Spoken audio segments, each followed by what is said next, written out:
You've accused the administration of a cover-up. Mm-hmm. You're not getting, I mean, is there any cooperation from the federal government or any information sharing at this point?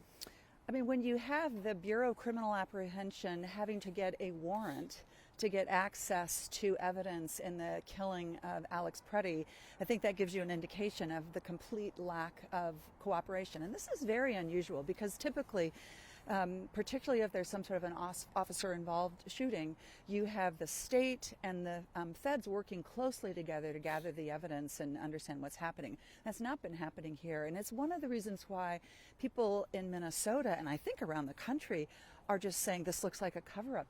How could you have any credibility when you have the department investigating itself?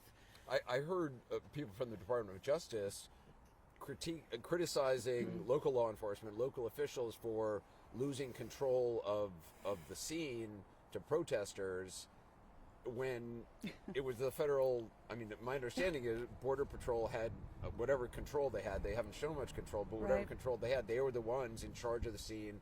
They did not allow the state investigators onto the scene, and then they withdrew. That's exactly what I heard from the Minneapolis police chief, who said that the Border Patrol folks that had the scene were, the Minneapolis police showed up and they told those officers to leave. And Chief O'Hara said, no, don't leave. This is our job. Our job is to track down crime and to get the evidence. And so I'm very proud that they, stood their ground.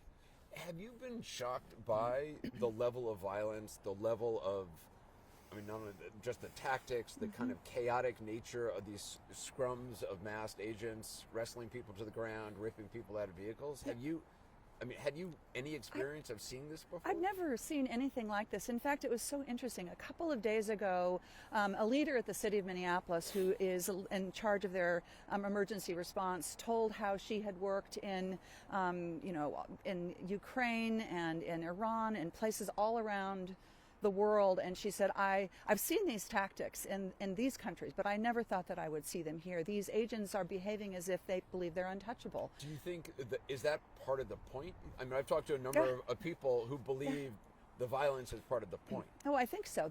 Clearly the point is not improving public safety, because everything they're doing is damaging public safety. I think the point is to instill fear and to intimidate and to harass people. And as awful as that is, what I love is how Minnesota has responded by showing up with whistles and granola bars and singing songs and saying we won't be intimidated. We are going to be here to watch out for our neighbors. And that, I think, is what we need right now in this country. People who are not afraid to stand up to this bully. One thing I think before I came here I didn't understand or I didn't sense from just seeing this on television is just the sense of community.